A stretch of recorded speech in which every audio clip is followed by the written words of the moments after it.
ॐ यो भूतं च भव्यं च सर्वं यश्चाधितिष्ठति स्वर्यस्य च केवलं तस्मै ज्येष्ठाय ब्रह्मणे नमः। तस्मै ज्येष्ठाय ब्रह्मणे नमः। आप सभी को नमस्ते। आप सभी को स्वसमृद्ध परिवार के अभियान में स्वागत है।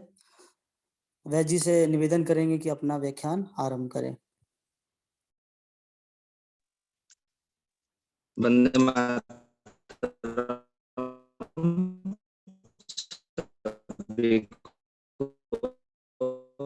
आवाज आपकी कट रही है वैद्य जी।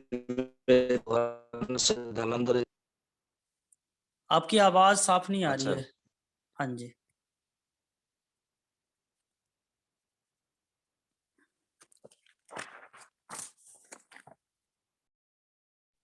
अन्य सभी सदस्य अपना माइक बंद करके रखिएगा जिससे कि आवाज सही से आ पाए।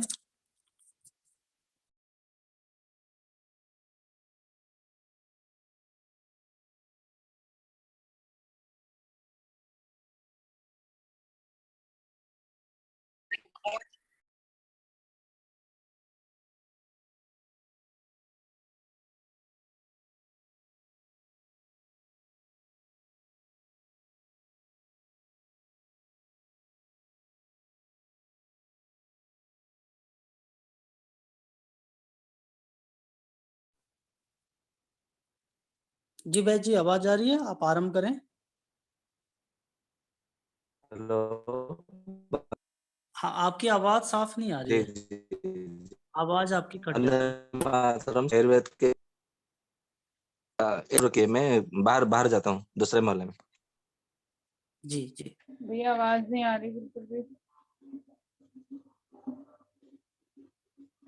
दीदी रीज्वाइन करके देखिए एक बार। और अगर हेडफोन्स वगैरह यूज करके देखिए।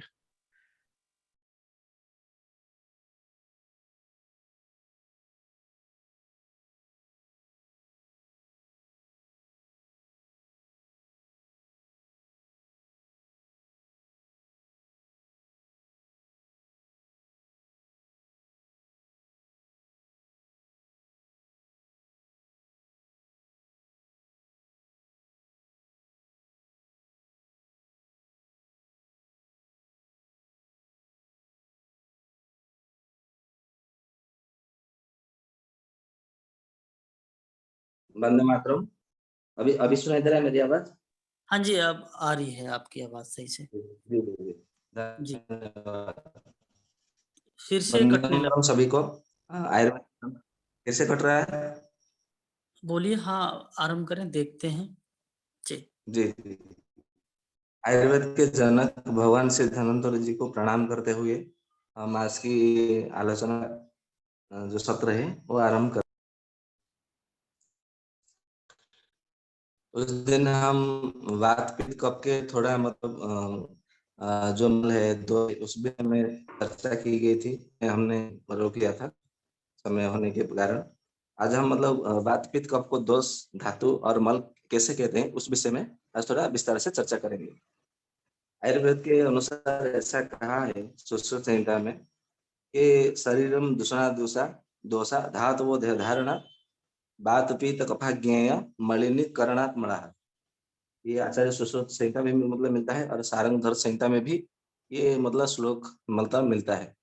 तो उन्होंने ये कहा है भगवान आचार्य सारंगधर जी ने कि ये जो वात पित्त और कफ है ये हमारे शरीर के जो जितने सब दोष है उन दोषों का ग्रहण करते हैं मतलब संग्रह करते हैं, इसलिए उनको दोष कहा गया है। और ये क्योंकि ये सब हमारे शरीर को धारण भी करते हैं इसलिए वात पित्त कफ जो है इनको धातु भी कहा गया है। और ये वात पित्त कफ जो है अधिक समय तक मतलब एक जगह पर स्थिर रहने से फिर वो मलिन पड़ जाते हैं और वहां पे मतलब मलिन कर देते हैं शरीर को। जैसे कि मान लीजिए कि वायु एक जगह रुक गई फिर वो संचार नहीं हुआ तो हमारे मतलब वात रोग हो जाते हैं। पित्त यदि एक जगह रुक जाती है फिर हमें कोई ना कोई पित्त के विकार के विकृत के कारण कोई ना कोई रोग उत्पन्न होता है। कफ भी यदि एक जगह रुक जाए मान लीजिए तो उसमें क्या होता है सर्दी होता है फिर कफ यानी कि मतलब शरीर में भी मतलब जब पानी जमा हो जाए इकट्ठा हो जाए तो फिर हाइड्रोसेफेलस भी हो जाता है। तो ऐसे कोई ना कोई रोग अवश्य हो जाता है। इसलिए वात पित्त कफ, जैसे मतलब नदी की धारा जल जो है प्रवाहित होने में ही मतलब उसको शुद्धि माना जाता है, माना जाता है। इसीलिए कहा है कि नदी वेगेन शुद्धति। ठीक उसी प्रकार नदी का जल की भांति एक जगह से बहकर मतलब दूसरे जगह पे वो मतलब पहुंचना चाहिए, बहते रहना चाहिए। ठीक उसी प्रकार हमारे शरीर में कफ की भी वही हाल है, अवस्था होनी चाहिए। पित्त यानी कि सूर्य भगवान जैसे मतलब दिन रात वो चलते रहते हैं। इसीलिए संसार में 2 पथिक माना गया है आध्यात्मिक शास्त्रों में, एक भगवान सूर्य और दूसरे चंद्रमा को। ठीक उसी तरह हमारे जो शरीर में जो पित्त और कफ है, ये भी मतलब ऐसे ही प्रवाहित होना चाहिए। और वायु तो आप जानते ही है, हम सांस लेते हैं तो जीवित रहेंगे। यदि हमने सांस रोक लिया या सांस लेना छोड़ दिया तो हमारी मृत्यु निश्चित है। तो ये जो वात पित्त कफ है, क्रमशः मतलब चलना चाहिए।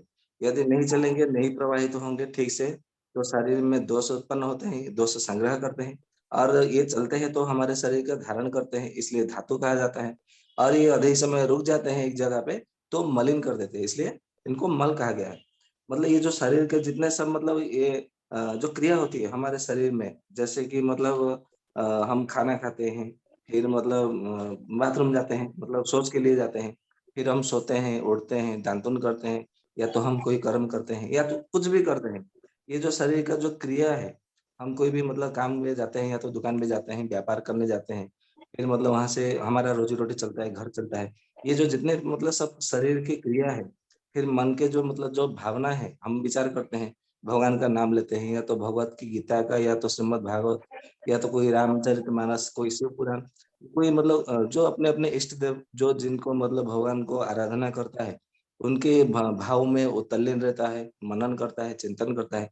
तो ये जो मन का जो भावना है, हर जो इंद्रियों की अपनी-अपनी मतलब जो कल्पना है, जल्पना है, या तो इंद्रियों का जो अपना क्रिया कराया जो भी सब है, ये जो क्रिया है, इन सबको कर्म कहा गया है। और ये सब मतलब कर्म क्योंकि ये कर्म भूमि है, पुण्य भूमि है अपना भारत देश, तो इसीलिए मतलब कहा गया है कि भगवान ने भी श्रीमद् भगवत गीता में भी कहा है कि कर्म करते रहो। कर्म करने मतलब कोई कर्म करने से कोई चूक नहीं सकता, क्योंकि कर्म करने से ही जो हमारा शरीर है, वो स्वस्थ रहेगा। बिना कर्म के हमारा शरीर कभी स्वस्थ नहीं रहेगा।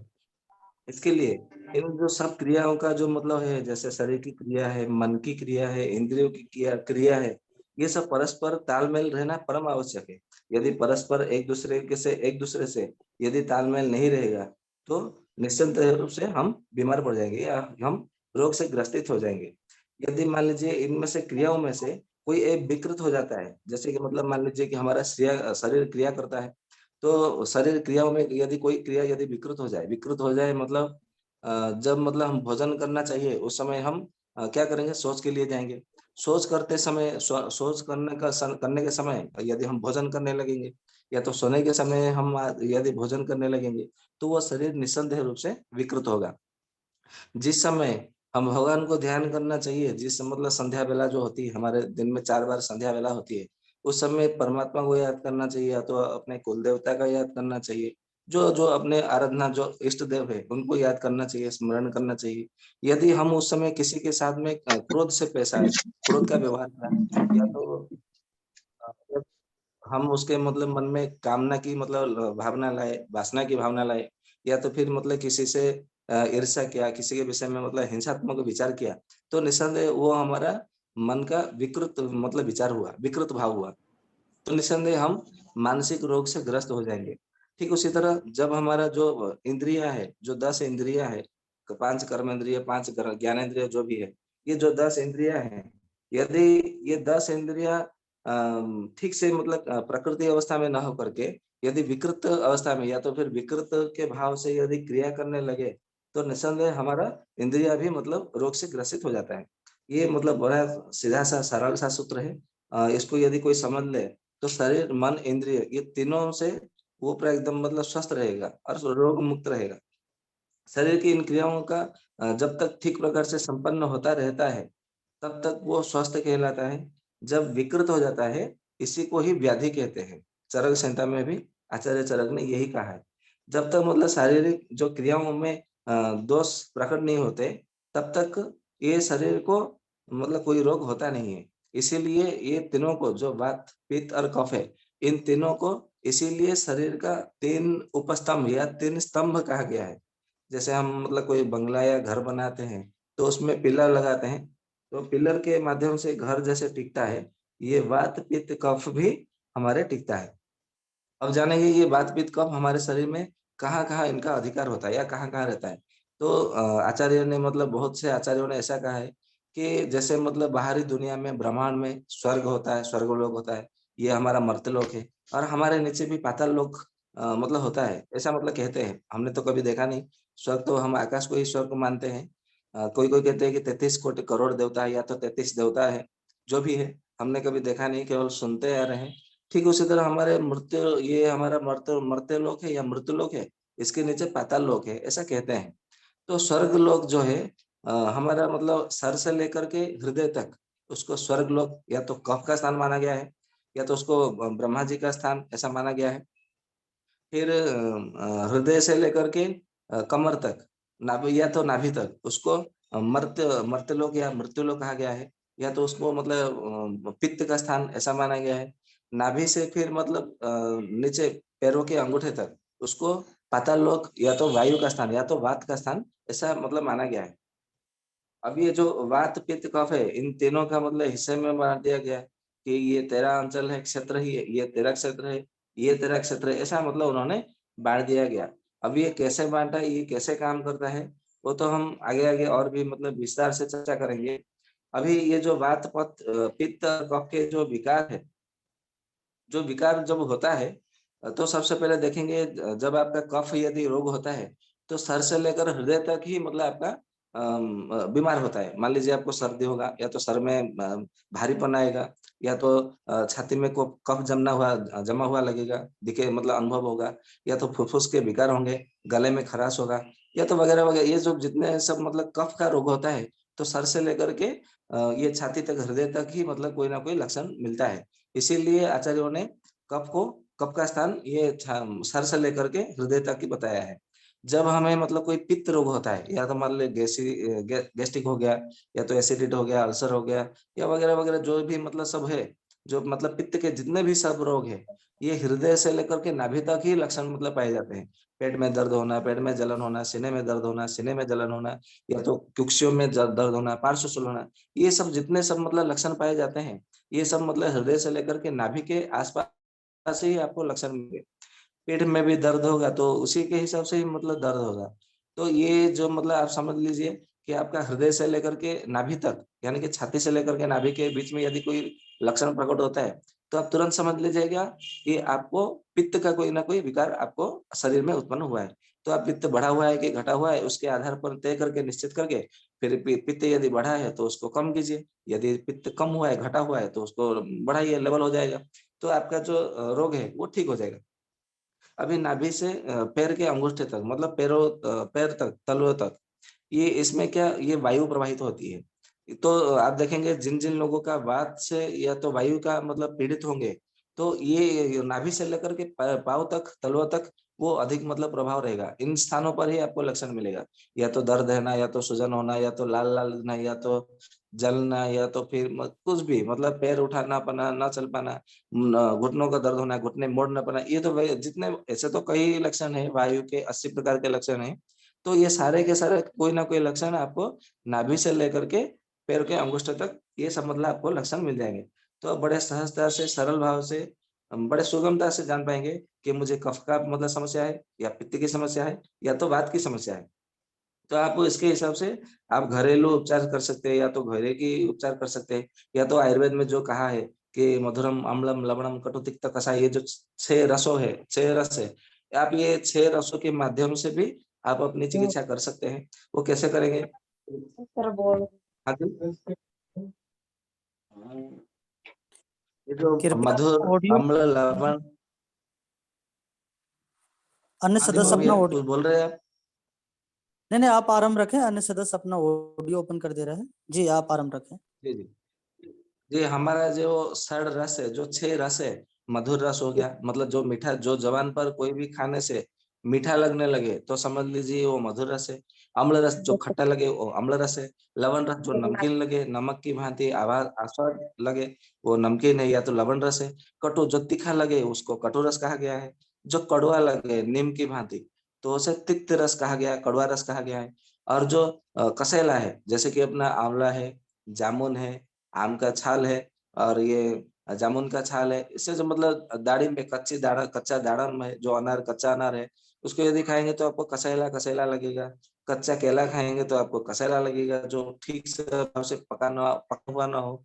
तो ये सब जो रस है, 6 प्रकार के रस, तो मान लीजिए आपको कफ की समस्या है तो मधुर रस, अम्ल रस और लवण रस, इन तीनों रस का जो सेवन थोड़ा कम कर दीजिए। और कटु रस, तिक्त रस और कसाय रस, ये तीनों रस का थोड़ा सेवन थोड़ा बढ़ा दीजिए। तो देखेंगे कि 2 से 3 दिन या तो 1 सप्ताह के भीतर आपकी कफ की समस्या पूरी तरह से ठीक हो जाएगी, यदि प्रारंभिक स्थिति में है तो। ठीक इसी तरह यदि आपकी पित्त की समस्या है तो आपको क्या करना पड़ेगा, कटु रस, अम्ल रस और लवण रस, ये तीनों रस की मात्रा जो है आपको घटानी पड़ेगी। और मधुर रस, तिक्त रस और कसाय रस, ये तीनों रस की मात्रा थोड़ी बढ़ानी पड़ेगी, जिससे कि आपका जो पित्त की समस्या है वो धीरे धीरे वो ठीक हो जाएगा। यदि आपको वात की समस्या है तो कटु रस, तिक्त रस और कसाय रस, ये तीनों की रस की जो मात्रा है उसको घटाना पड़ेगा। और मधुर रस, अम्ल रस और लवण रस, ये तीनों की मात्रा थोड़ा बढ़ाना पड़ेगा। तो ये जो 6 रसों में जो वात को भी बढ़ाते हैं, पित्त को भी बढ़ाते हैं, कफ को भी बढ़ाते हैं, फिर वात को भी कम करते हैं, पित्त को भी कम करते हैं, कफ को भी कम करते हैं।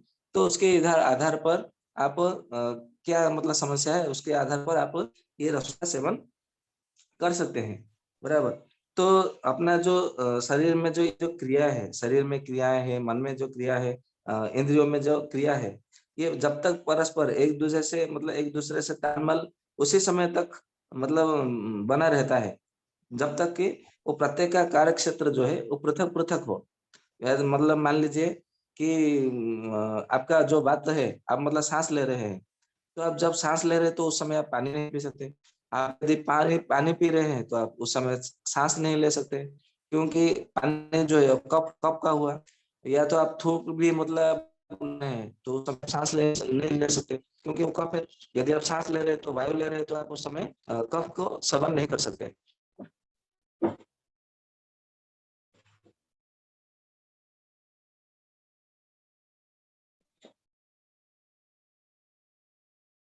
क्यों चुप हो गए?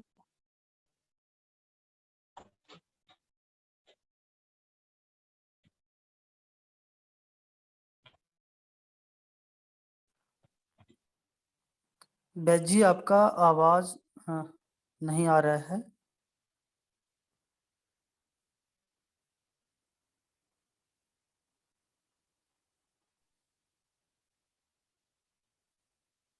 बैद जी क्या आप सुन पा रहे हैं?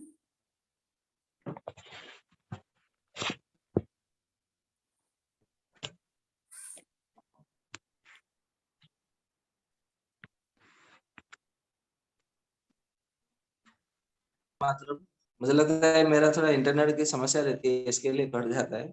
सुनाई जी दे रहा है ना? हाँ जी, हाँ जी। जी जी जी।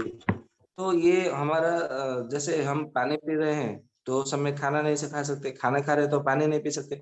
या तो हम पानी पी रहे तो हम उस समय सांस भी नहीं ले सकते, क्योंकि ये जो है ये सब पृथक पृथक है, हर किसी का अलग अलग। यदि आप कहेंगे यदि हम भोजन के साथ में पानी पियेंगे तो पी सकते हैं, तो वो विकृत कहलाएगा, और ये विकृत से आपको निसंदेह कोई ना कोई रोग आपके शरीर में अवश्य होगा। अभी यदि आप मतलब कहेंगे कि ये मतलब कैसे पृथक पृथक है, तो उसके लिए सुश्रुत संहिता में एक श्लोक मुझे याद आता है, स्मरण आता है। उन्होंने सुश्रुत जी ने कहा है, विसर्ग दाम लिखिते सोम सुज्या नीला यथा धारयन्ति जगत हम कफ पीता नीला तथा। इसका अर्थ ये है कि विसर्ग, अदान और विक्षेप, ये तीनों के माध्यम से मतलब ये 3 क्रियाओं से राजगोपाल जी से सोम निवेदन है, यानी कि कृपया अपना चंद्र, माइक म्यूट करें। सूर्य की सूर्य भगवान। राजगोपाल जी कृपया अपना माइक म्यूट करें। ये छोटी बात है, मुझे बताइए आपका कितना अभी भी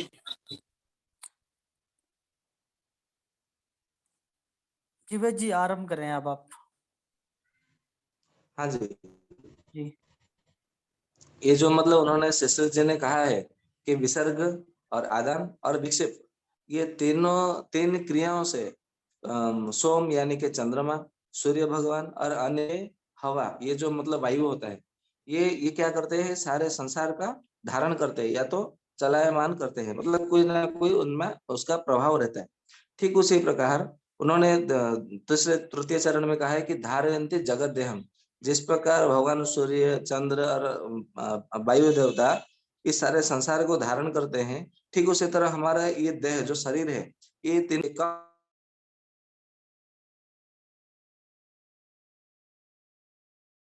वात, ये तीनों जो है हम को धारण करते हैं। कैसे धारण करते हैं, अब मतलब उसको थोड़ा उदाहरण के तौर पर थोड़ा समझ लेते हैं, जैसे कि सरलता से सुगमता से हम समझ सके। जैसे अभी मतलब क्या उन्होंने क्या कहा कि ये विसर्ग का अर्थ होता है कि दान करना। दान करना मतलब कोई ना मतलब मेरे पास मतलब मान लीजिए कि मेरे पास थोड़े धन है, संपत्ति है, तो मैं क्या करता हूँ, गरीबों में धन बांटता हूँ, या तो ठंडी के मौसम में कंबल बांटता हूँ, या तो ग्रीष्म ऋतु में छाता बांटता हूँ, जूता बांटता हूँ, या तो कहीं पे जल का मतलब कुछ ना कुछ मतलब भेंट करता हूँ। बरसात के मौसम आता है, ये सब मतलब बांटता हूँ, बराबर। ये मतलब गरीबों में अन्न बांटता हूँ, या मतलब जिसको जो कुछ आवश्यकता है, मेरी शक्ति के अनुसार यदि कोई दान करता हूँ, तो उसको संस्कृत में विसर्ग कहा जाता है। विसर्ग यानी कि दान कर देना, त्याग कर देना, दान देना या तो त्याग कर देना, उसको विसर्ग कहते हैं।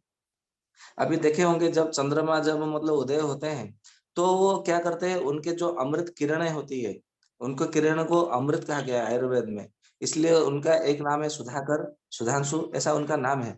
तो वो क्या करते हैं, चंद्रमा जब मतलब आकाश में उगते हैं सूर्यास्त के पश्चात रात में, तो क्या करते हैं, चारों मतलब पृथ्वी में, ब्रह्मांड में वो क्या क्या क्या करते हैं, पृथ्वी पर कि वो अपनी अमृत किरणों को विचरण करते हैं, मतलब वो दे देते हैं, दान कर देते हैं। आपने देखे होंगे इसका मतलब प्रैक्टिकल में प्रमाण चाहिए, तो देखेंगे कि मतलब जब ग्रीष्म ऋतु होता है, तो दिन में कड़कड़ाहट धूप के कारण आपका शरीर में थोड़ा दाह उत्पन्न होता है या तो जलता है।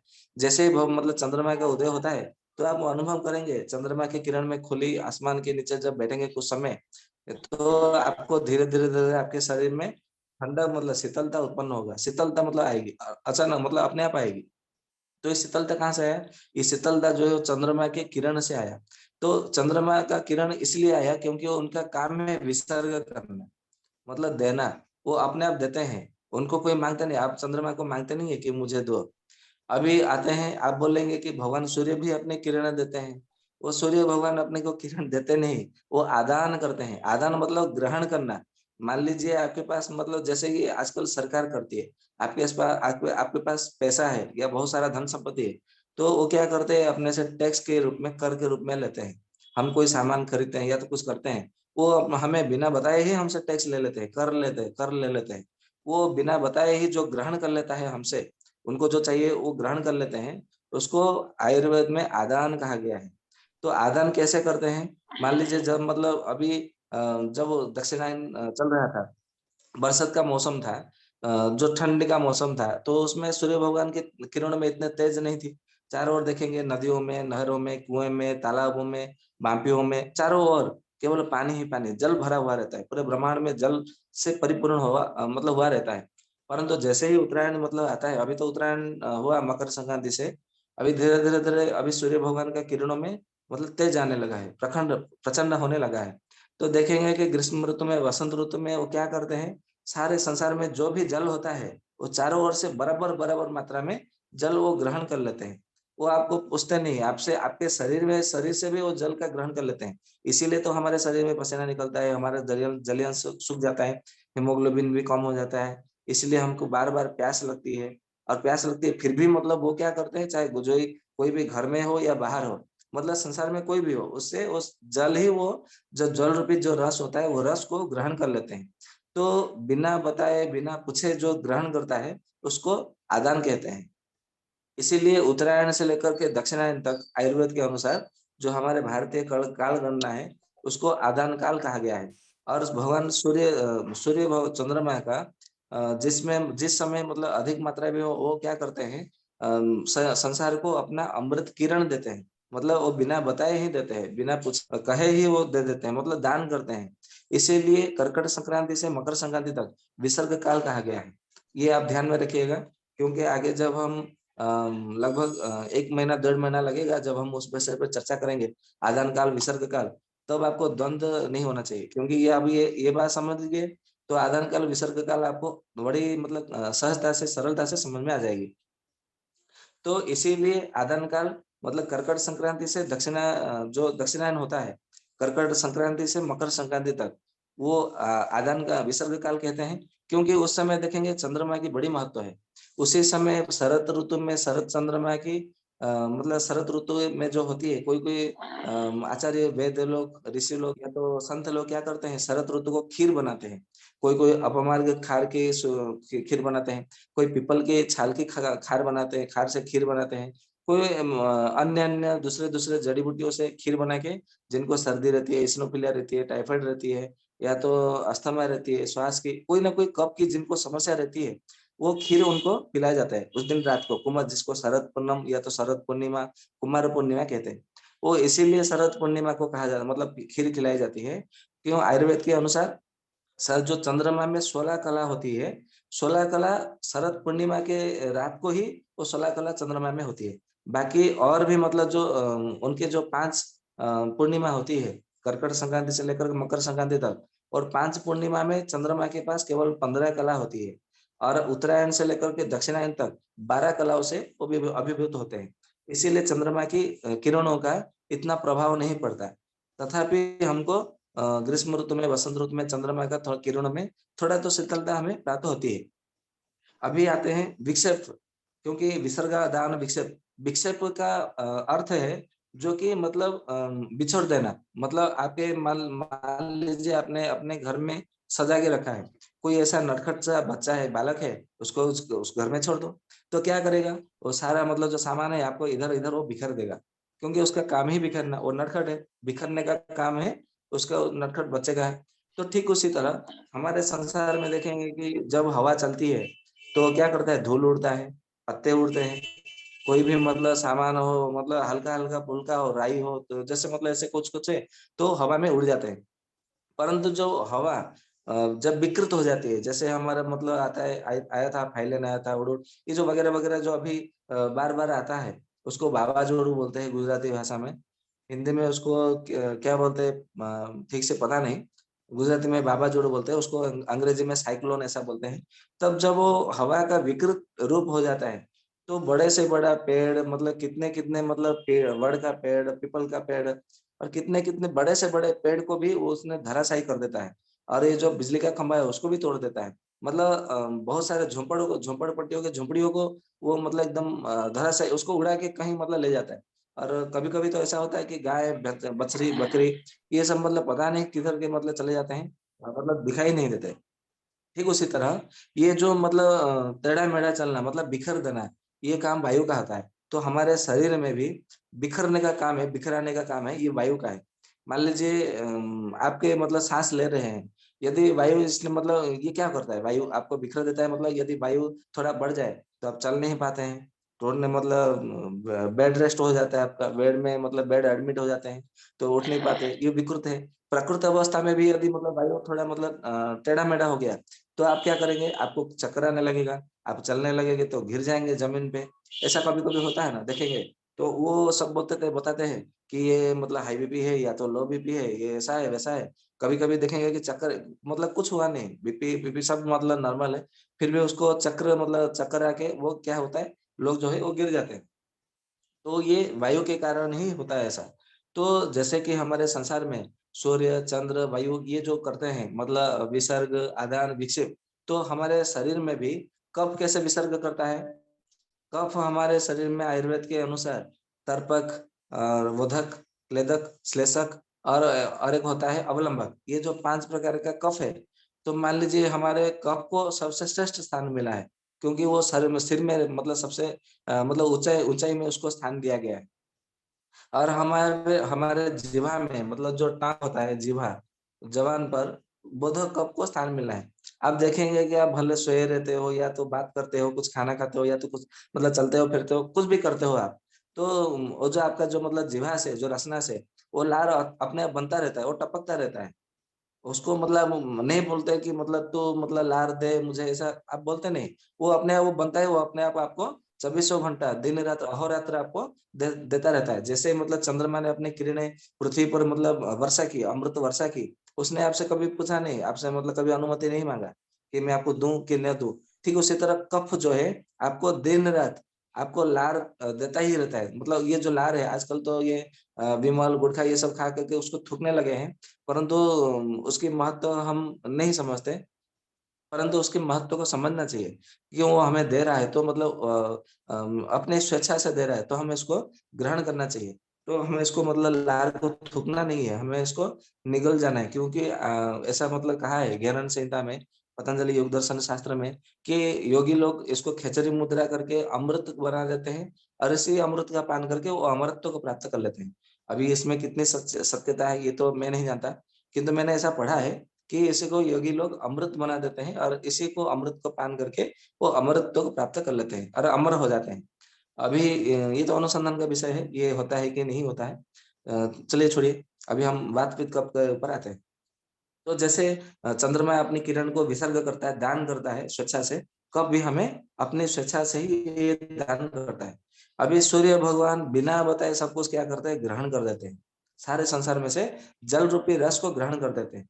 तो आपके शरीर में जो पित्त बैठा है, क्योंकि आयुर्वेद कहता है पित्त यानी कि सूर्य, तो जब आपके शरीर में पित्त बैठा है, पाचन तंत्र में जो पाचक पित्त है, या तो रंजक पित्त है, या तो ये साधक पित्त है, या तो फिर आपका आलोचक पित्त है, या तो भ्राजक पित्त है। ये जो 5 प्रकार का पित्त है, ये कोई भी पित्त हो, जब ये पित्त मतलब आपके शरीर में है, तो आपके शरीर में ये क्या करता है, बिना बताए, बिना आपसे परमिशन लिए, अनुमति लिए, वो आपके सारे जल रूपी जो रस है उसको सोचने लगता है, मतलब सोखने लगता है, वो ग्रहण कर लेता है। आपको पता ही नहीं चलता कि वो मतलब कभी कभी देखे होंगे आप एसी रूम में रहते हैं, ग्रीष्म ऋतु में देखे होंगे एसी रूम में रहते हैं, या तो बीच के मतलब दिन का जो आधी मतलब दोपहर का समय होता है, उस समय चाहे ग्रीष्म ऋतु हो, वसंत ऋतु हो, वर्षा ऋतु हो, शरद ऋतु हो, हेमंत ऋतु हो, शिशिर ऋतु हो, चाहे कोई भी ऋतु हो, दोपहर के समय हर किसी को प्यास लगता है।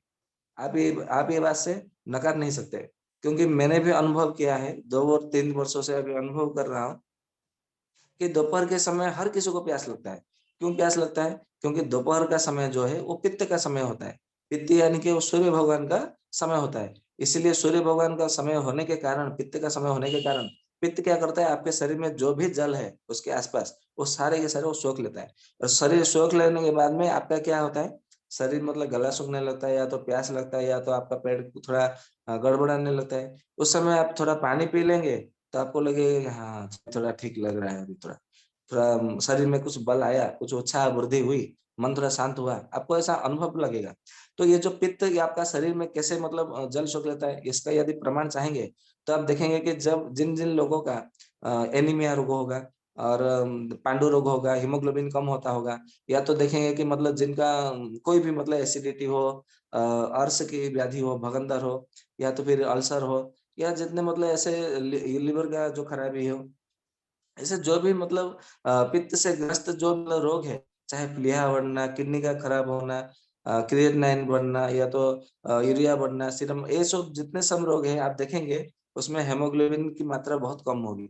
हेमोग्लोबिन की मात्रा इसलिए होगी क्योंकि हेमोग्लोबिन मतलब यानी में हीमो और ग्लोबिन मतलब जो खून होता है, खून में 90% जो होता है वो जल होता है। और पित्त बढ़ने के मतलब पित्त के विकृत होने से वो जल को सोख लेता है। जल जब मतलब सोख लेता है तो आपके शरीर में का जल जो रक्त होता है, रक्त का परिमाण, उसमें क्या होता है, रक्त का परिमाण थोड़ा कम हो जाता है, मतलब उसमें लचीलापन आ जाता है। मतलब जितना उसमें जो पतलापन होना चाहिए उतना पतला नहीं होता है और वो जम जाता है। इसलिए आपको डॉक्टर लोग क्या कहते हैं कि आपका कोलेस्ट्रॉल बढ़ गया है, कोलेस्ट्रॉल बढ़ गया, लिपिड में ये हो गया, ट्राइग्लिसराइड बढ़ गया। ये सब होता है कि आप दवाई के चक्कर आपको फिर मतलब लगाते रहते हैं। तो इसका केवल एक ही उपाय है कि आपका जो कफ मतलब पित्त के समय मतलब बात ऐसी हो गई कि चोर आने लगे हैं, मतलब हमारे घर में आने वाले हैं, हमें पता चला है कि एक काम करो, आज ही मतलब हमारे जो दीवार है, दीवारों को मरम्मत करो, दीवारों को मतलब जो दरवाजा है उसको करो। अरे भाई मतलब आज ही तो चोर आने वाले, आज ठीक करोगे तो मतलब क्या होगा, पहले से ठीक करना चाहिए था ना। तो चोर मतलब आप मान लीजिए कि एक साइड में आप मरम्मत करे तो दूसरे से वो तो चोर करके ले जाएंगे। तो कहने का तात्पर्य यह है कि पित्त के समय आपको पानी पीने से अच्छा है कि कफ और वायु के समय ही आप मतलब पानी पिलाना चाहिए। वायु के समय हम क्यों पीना चाहिए और कफ के समय क्यों पीना चाहिए, ये जब हम दिनचर्या रात्रिचर्या के विषय में जब आलोचना करेंगे तो उसका रहस्य को सब पता चलेगा। अभी तो दिनचर्या के ऊपर हम आलोचना नहीं कर रहे हैं, तो मैं उस विषय पे नहीं जा रहा हूँ क्योंकि ये फिर आपको द्वंद्व लगेगा, मतलब कंफ्यूजन मतलब हो जाएगा। तो ये जो पित्त के समय मतलब ये जल सोखने लगता है, इसीलिए क्योंकि भगवान सूर्य जो है बिना बताए वो ग्रहण कर लेते हैं हमारे जल रस को, इसलिए पित्त भी क्या करता है, रस धातु से, रक्त धातु से, मांस धातु से, मेद धातु से, फिर अस्थि धातु से, मज्जा धातु से, शुक्र धातु से और ओज धातु से, ये सारे के सारे धातुओं से वो क्या करते हैं, वो जल को सोख लेते हैं। और देखे होंगे आर्तव, मतलब आर्तव को भी धातु मतलब माना गया है, सुश्रुत संहिता में कहा गया है। तो जिन जिन मतलब महिलाओं का हेवी ब्लीडिंग होता है, या तो श्वेत प्रदर होता है, रक्त प्रदर होता है, कोई कोई देखे होंगे महीनों भर उनका शरीर में से मतलब रक्त मतलब जाता ही रहता है, जैसे लिकोरिया, मेनोरिया, ये सब मतलब जो नाम दिया गया है, बराबर, श्वेत प्रदर, रक्त प्रदर होता है। आप देखेंगे उनको पित्त के समय उनको चाहे आधे मतलब दोपहर में हो या तो आधी रात को, उनको मतलब जो प्रदर की मतलब रक्त जाने की जो समस्या है, रक्तस्राव, वो अधिक मात्रा में बहेगी, उस समय ब्लीडिंग अधिक मात्रा में होगी। वो इसीलिए क्योंकि उनके शरीर में पित्त बढ़ा है, वो पानी बहुत कम पीते हैं, इसीलिए ये कारण हुआ है। इसीलिए जब यदि आप मतलब कफ को मेंटेन करेंगे तो आपका पित्त हमेशा मतलब सदैव वो शांत रहेगा, समन रहेगा, तो ये सब आपको समस्या नहीं होगी। अब आते हैं विक्षेप। विक्षेप यानी कि बात के विषय में भी मतलब कहा था कि नटखट बालक है या तो कोई बच्चा है, यदि आपके घर में सजा के रखे सब सामान, यदि उसको घर में घुसा दिया तो जैसे ही मतलब बिखरा देगा, सब इधर उधर फेंक के, कांच का कोई सामान है तो तोड़ देगा, तो बहुत नुकसान करेगा। ठीक उसी तरह हमारे शरीर में वायु जो है वो टेढ़े मेढ़े से चलता है, वो कभी सीधा नहीं चलता, क्योंकि वायु का गति ही है टेढ़े मेढ़े, इसलिए वायु को सर्प के साथ में तुलना की गई है, और पित्त को मेंढक के साथ में तुलना की गई है, और जो कफ होता है उसको हंस के साथ में तुलना की गई है आयुर्वेद में। महर्षि कणाद आचार्य जो रावण है, लंका के पति, जो लंका के राजा रावण है, उन्होंने भगवान शिव से मतलब ये सब विद्याएं ग्रहण की, आयुर्वेद की विद्याएं ग्रहण की, और आयुर्वेद के बहुत से सूत्र, ऐसे बहुत से रहस्य उन्होंने उसमें मतलब बता के मतलब बताया है कि वायु वायु जो है वो सर्प की भांति है, और पित्त जो है मेंढक की भांति है, और कफ जो है ये हंस की भांति है। तो आप देखेंगे कि मेंढक पित्त के समय में ही अधिक मतलब मेंढक उत्पन्न होते हैं। जब बरसात का मौसम आता है उसी समय मतलब मेंढक मतलब बहुत उछल कूद करते हैं, और उसी समय उनका जन्म होता है, और वो उनकी इतनी मात्रा में संख्या मतलब धरती पर पाए जाते हैं। शहरांचल में तो, नगर में ये सब मतलब देखने को नहीं मिलेगा, परंतु जो गांव में ग्रामांचल में रहते हैं, ग्रामीण क्षेत्र में रहते हैं, उनको अनुभव हुआ होगा, उनको उन्होंने मतलब देखा होगा कि बरसात के मौसम में जब मतलब पित्त का समय आरंभ होता है, उस समय देखेंगे मेंढक के अधिक मात्रा में वो सब मतलब जन्म लेंगे, और उछल कूद करके शाम के समय वो अपनी एक आवाज निकालेंगे, झुंड की आवाज। तो इसीलिए जो सूर्य, चंद्र और वायु ये जैसे शरीर को जगत को धारण करते हैं अपने विसर्ग, आदान और विक्षेप कर्म से, ठीक उसी तरह हमारे शरीर में भी कफ, पित्त और वात अपने विसर्ग, आदान और ये विसर्ग, आदान और विक्षेप कर्म से हमारे शरीर को भी धारण करते हैं। तो यदि हम देखेंगे ये हमको मतलब प्रमाण तो और इसका मतलब क्या प्रमाण दो, इतना तो ठीक है, परंतु ये वात पित्त कफ जो है ये आधुनिक विज्ञान क्यों नहीं मानता, आपके मन में प्रश्न आता होगा। क्योंकि अभी 2 ही दिन पहले मुझे एक व्यक्ति ने पूछा कि आप कहीं भी मतलब कुछ भी मतलब बात करते हो तो उसमें वात पित्त कफ को मतलब घुसेड़ देते हो। ये वात पित्त कफ को तो मतलब आधुनिक मॉडर्न साइंस मानता नहीं है, आधुनिक विज्ञान तो बताता नहीं है, स्वीकार नहीं किया। आप क्यों उसके मतलब पीछे पड़े? आप मतलब जितने सब आयुर्वेद के जो वैद्य लोग हैं, डॉक्टर लोग हैं, कविराज लोग हैं, जो आयुर्वेद को मानने लोग हैं, मानने वाले लोग हैं, वो सब वात पित्त कफ के पीछे क्यों पड़े हैं? मैंने बोला भैया, जैसे मतलब वात पित्त कफ ये सारे संसार को प्रचालन करता है, परिचालना करता है, तो आपके शरीर में तो ये भी मतलब वात पित्त कफ ही तो परिचालना करता है। आप वायु के बिना मतलब जी सकते हो, पित्त के बिना जी सकते हो, कफ के बिना जी सकते हो? तो उसने बोला नहीं। नहीं तो फिर वात पित्त कफ को मतलब यही तो प्रमाण है, इसके लिए मतलब क्या मशीन, क्या यंत्र मतलब चाहिए आपको? तो कहने का अर्थ है आयुर्वेद में जो मतलब कहा गया है ये वात पित्त कफ को, इसका बड़ा महत्व है। और ये कहा गया है वायु जो है वो अमूर्त है, वो कभी दिखाई नहीं देगा। पित्त जो है मूर्तामूर्त है, मतलब कभी कभी दिखाई देगा, कभी कभी दिखाई नहीं देगा। कफ जो है कभी मतलब कभी मतलब नहीं दिखेगा ऐसा नहीं है, वो सदा दिखेगा कफ। तो वायु को अव्यक्त कहा गया है, पित्त को व्यक्त और अव्यक्त दोनों माना गया है, और कफ को व्यक्त माना गया है। आचार्य चरक जी ने भी वात के प्रसंग में उसे मतलब ऐसा कहा है कि ये आकार रहित मतलब अमूर्त है, और आचार्य सुश्रुत ने भी उसको अव्यक्त मतलब ऐसा मतलब कहा है। परंतु ये देखेंगे, अ, हमने अष्टांग हृदय में इस विषय में जब मतलब थोड़ा चर्चा की मतलब पढ़ा था, तो वहां पे अष्टांग हृदय में ये हमारे आचार्य बागभट्ट जी ने उसे शक्ति मतलब ऐसा कहा है कि ये तीनों जो है ये ऊर्जा है, शक्ति है। इसीलिए ऊर्जा है क्योंकि हम कोई भी जो है इसलिए मतलब उन्होंने मतलब शक्ति और ऊर्जा कहा है, क्योंकि वात पित्त कफ जब मतलब जिनका सही होता है तो वो स्वस्थ रहता है और ऊर्जावान होता है, ऊर्जाशील होता है। जिसका मतलब वात पित्त कफ जो बिगड़ जाता है तो वो ऊर्जाशील नहीं होता, वो दुर्बल हो जाता है और निरुर्जा हो जाता है, मतलब एनर्जी लेस उसका हो जाता है। परंतु इस बात को चरक और सुश्रुत जी और सारंगधर जी ये इस बात को मतलब मानते नहीं है। सुश्रुत जी ने मतलब कहा है अपने सारे स्थान में, और विमान स्थान में चरक जी ने कहा है कि जो ऊर्जा उसको कहा जाता है जो किसी द्रव्य पर आधार हो। मतलब मान लीजिए अपना घर में छत है, तो छत का जो आधार है वो हमारे चारों दीवार है। यदि दीवार अगर यदि गिरा दी जाएगी तो छत नहीं रह सकता, और छत अपने आप जमीन पे गिर जाएगा। क्यों? क्योंकि छत का जो आधार है ये दीवार है, ये कांत है, चार दीवारी है। ठीक उसी तरह तो ये छत को ऊर्जा नहीं कहा जा सकता, ये चार दीवारी को भी मतलब ऊर्जा नहीं कहा जा सकता। क्योंकि इसीलिए क्योंकि नीचे जो हमारा जो बेस मटाम है, ये बेस मटाम चार दीवारी को मतलब पकड़ के धारण किया हुआ है। तो चार दीवारी जो है बेस मटाम के आधार पर है, तो चार दीवारी भी ऊर्जा नहीं है। ये सब मतलब किसके मतलब आधार पर है? ये जो आधार है पृथ्वी है। इसलिए पृथ्वी को ऊर्जा का केंद्र, ऊर्जा का स्थल कहा गया है। तो ये पृथ्वी को भी ऊर्जा कहाँ से आता है? ये सूर्य भगवान जैसे मतलब उनको पृथ्वी पर प्राप्त होता है। तो इसीलिए सूर्य भगवान जी को सकल शक्ति का आधार ऐसा माना गया, सकल ऊर्जा का भंडार माना गया है।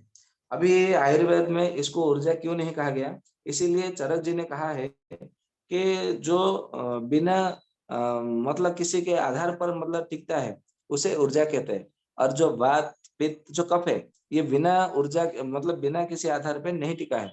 हम सांस लेते हैं तभी वो भीतर जाता है, तो ये ऊर्जा कैसे हुआ? पित्त, हम यदि कुछ खाना खाते हैं तब जब हमारी जठराग्नि जलती है, नहीं तो जठराग्नि हमारा मतलब पड़ा ही रहता है ऐसा जला, मतलब जैसे कि हमारे घर में सिलेंडर गैस है परंतु चूल्हा है, लकड़ी भी है, या तो गैस का चूल्हा है और गैस का सिलेंडर भी मतलब पड़ा हुआ है, परंतु जब हम उसको जलाएंगे तभी तो जलेगा, जब तक नहीं जलाएंगे तब तक वो नहीं जलेगा। ठीक उसी तरह हम चूल्हा भी है, लकड़ी भी है, परंतु जब तक हम उसे अग्नि से संयोग नहीं करेंगे, अग्नि से जुड़ेंगे नहीं, तब तक वो नहीं जलेगा। ठीक उसी तरह जब हम कोई आहार ग्रहण करते हैं, भोजन ग्रहण करते हैं, खाना खाते हैं, तब जब हमारा जो जठराग्नि होता है वो जलने लगता है, वो अपने आप ऑटोमेटिकली है उसका सेंसर लगा है कहीं पे। सेंसर कहाँ लगा है? हमारे ग्रहणी जो नाड़ी है, ग्रहणीधर कला है, वहां पर सेंसर लगा है। जैसे कि आजकल देखे होंगे कहीं कहीं मतलब जो सैनिटाइजर का बहुत मतलब ये महत्व था। कोरोना के लॉकडाउन के समय बैंक में गए होंगे या तो कहीं किसी सरकारी कर्मचारी कार्यालय में गए होंगे, तो वहां पे लगा होगा, मतलब वहां पे ऐसा हाथ कीजिए तो ऑटोमेटिक मतलब वो अपने आप ऊपर से मतलब सैनिटाइजर गिरेगा, मतलब कहीं पे हाथ छूने की जरूरत नहीं है। क्योंकि हाथ हाथ से छुएंगे तो भी मतलब कोरोना फैल जाएगी, ऐसा मतलब मान्यता थी। तो ये जो सेंसर है, तो सेंसर के माध्यम से आपका मतलब ऑटोमेटिक अपने आप वो सैनिटाइजर गिरता था। तो वहां पे कुछ होगा मशीन का।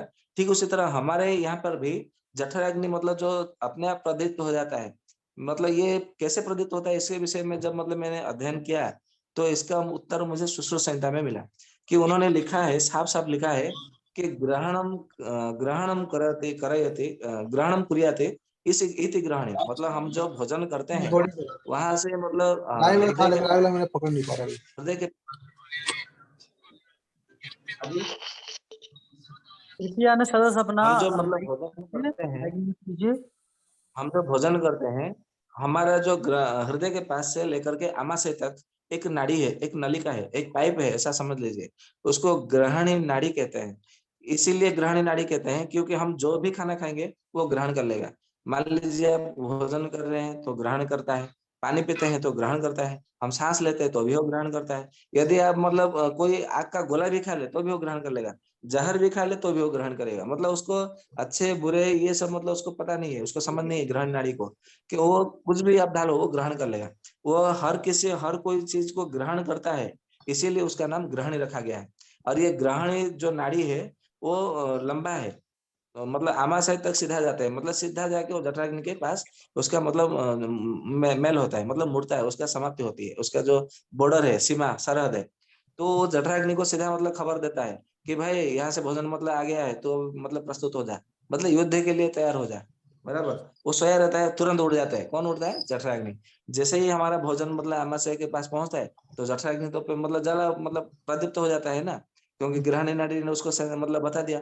ये जो ग्रहणी नाड़ी बता दिया इसी को सेंसर कहा जाता है, मतलब जो सेंस से काम करने वाला उसको सेंसर। ये ग्रहणी नाड़ी ही जठराग्नि को प्रदीप्त करता है।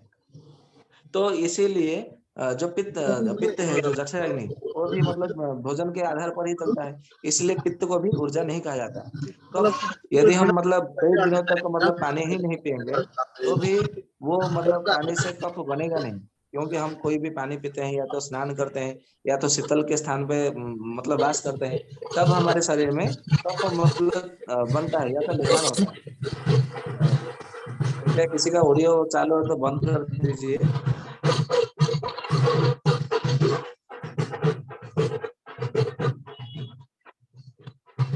परजिंदर भाई इसका इसका ऑडियो म्यूट कीजिए। दीपक भैया आप ही होस्ट हैं तो बंद कर दीजिए ना सबका, जब जी, बारी आएगी तब ऑन कर मैं देना। नहीं हूँ, मैं नहीं हूँ। दीपक जी कौन कृपया है अजीब? माइक म्यूट कीजिए। हेलो, आप अपना माइक म्यूट कीजिए श्रीमान जी, आप अपना माइक म्यूट करें, माइक होल्ड करें। माइक बंद कीजिए अपना।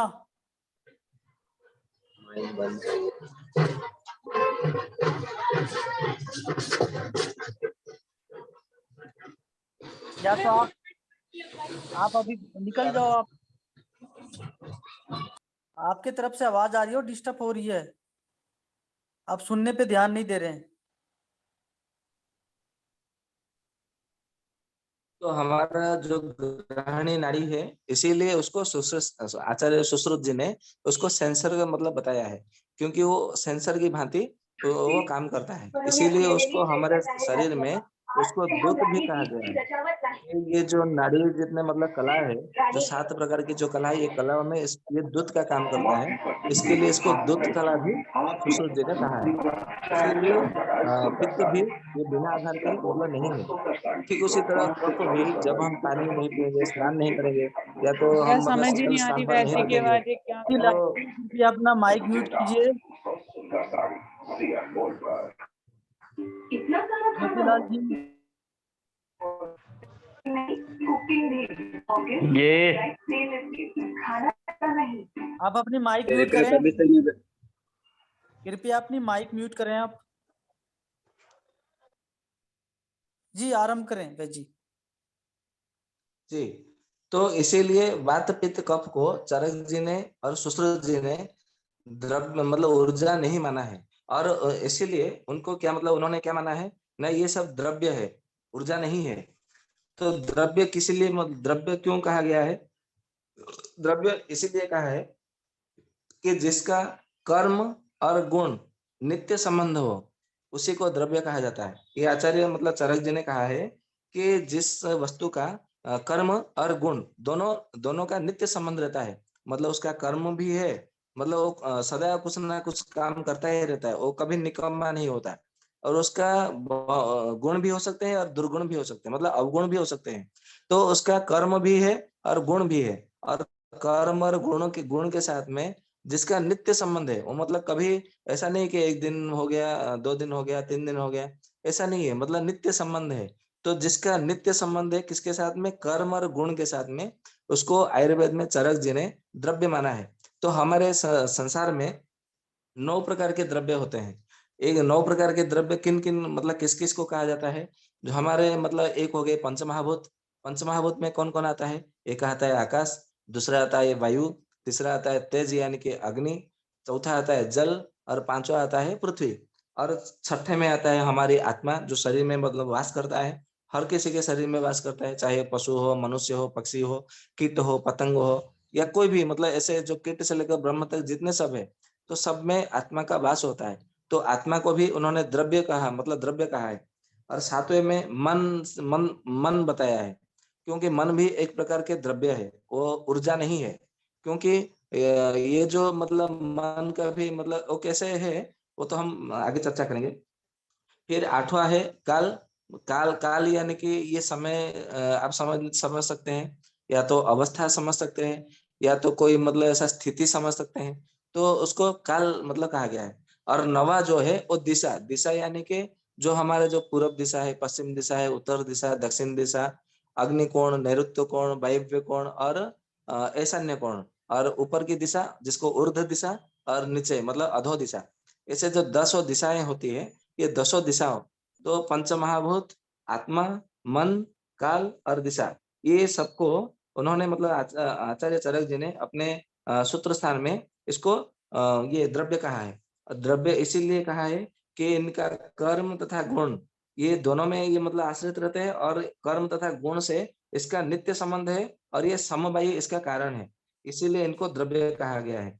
और द्रव्य मतलब कैसे कहा गया है, इसका प्रमाण क्या है? हम आज तो थोड़ा मतलब 8:50 हो गया, तो हम कल से पंच महाभूत के ऊपर और आत्मा, मन, काल, दिशा को ये द्रव्य क्यों कहा गया, कैसे कहा गया, इसका क्या प्रमाण है, इस विषय में थोड़े विस्तार से धीरे धीरे धीरे धीरे चर्चा करेंगे, जिसको आप सब मतलब अति सहजता से, सरलता से, सुगमता से समझ सके। ठीक है, तो आज का जो सत्र है हम यहीं पर मतलब समाप्त कर रहे हैं। आपके मन में कोई शंका हो आज के सत्र को लेकर, या तो कोई संकोच हो, द्वंद्व हो, दुविधा हो, तो आप निसंदेह निसंकोच पूछ सकते हैं। कल कल क्या आप क्यों जूम मीटिंग कल चालू नहीं था क्या? जी कल हाँ जी, हमारा कल जो, कोई थे नहीं। मैं हाँ जी, बता देता बोलिए। हूँ, कल कल जो हम है ना हमारा जूम वो मीटिंग समय नहीं प्रयास था। किया, नहीं दिखाई दिया। जी जी मैं बता रहा हूँ, कल हमारा जूम मीटिंग नहीं हो पाया, इसलिए क्योंकि जो हमारे जो स्वस्थ समृद्ध परिवार के जो सदस्य हैं, कुछ जो मतलब इसको मतलब व्यवस्थित करते हैं जूम मीटिंग को, वो दिल्ली में वैक्सीन और जो है कि अपना जो मास्क है, इसको लेकर के प्रोटेस्ट चल रही है अभी भी केंद्र सचिवालय में। तो वहां पे सभी लोग गए थे, इस वजह से समय पे नहीं आने की वजह से हमारे सत्र शाम के समय का नहीं हो पाया। लेकिन प्रतिदिन ये सत्र चलेगा, किसी दिन व्यवधान अगर भी हो गया तो ही बंद होगा, अन्यथा चलता रहेगा। तो इसलिए आप सभी समय पे आके जुड़े। ऐसा सेम कुछ वही होएंगे टॉपिक, तो सूचना देंगे तो अच्छा रहेंगे, ऐसा करके इस दिन बंद देखिए रहेगा ऐसा अभी करके सूचना बात ये देंगे। है, मैं सूचित इसलिए नहीं कर पाया क्योंकि मैं कम से कम 50 से भी ज्यादा ग्रुप में मैसेज किया होगा, तो उतने ग्रुप में ध्यान नहीं रह इट्स पाता ओके था, भैया, तो इट्स ओके, संभव नहीं है इट्स करना। लेकिन आप मान लीजिए लिंक नहीं खोला तो समझ लिए ठीक है, आज नहीं